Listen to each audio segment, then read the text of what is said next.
Anụ alụ nche na mụ ga-akpọ anụ alụ nche na mụ ga anụ alụ chọrọ mụ ga anụ alụ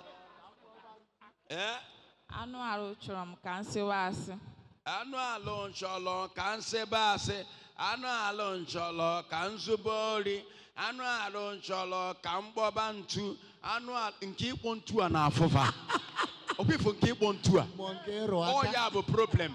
Afọcha m ma ndị fada, afọcha m ndị na-etinye ọnụ ma ndị fa ụkọchukwu onye ọbụla ma ndị pastọ aba. Ndị a bụ ndị na-akpọ ntu.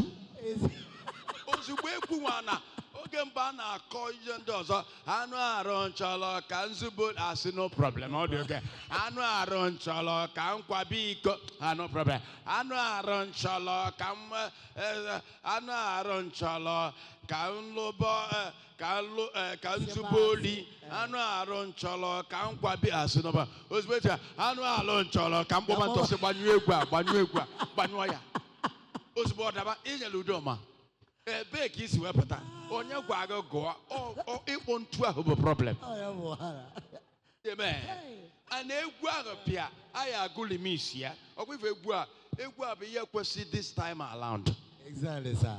Immediate egwu ọbụla ịfọ akụyo ịfụ ndị mmadụ a na-aba mba mana egwu a na-echeki devil kingdom. Exactly, sir. And ọ dịrị egwu a ka need all these gospel artists.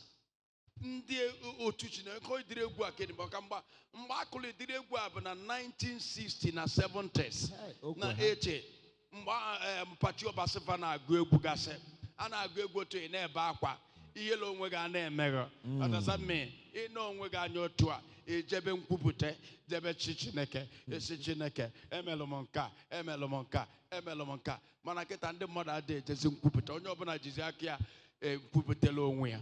Amen. Onye nwa na ọsị Chineke ịnwalugono nna anyị nọ n'eluigwe ịnwagono ọnwụkwa anọ nwanne ịma na ịma ife a na-alụ ifu ebe pipụl na-ekpe ekpere ha na Chineke ọsị anyị ma ife a na-alụ na ihe ọbụla wetala ọlụ bụ ọlụ Chineke anọ n'eluigwe na-ege ha.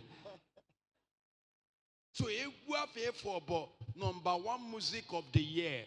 So Chinyere Udoma, you win award of 2026 for that music.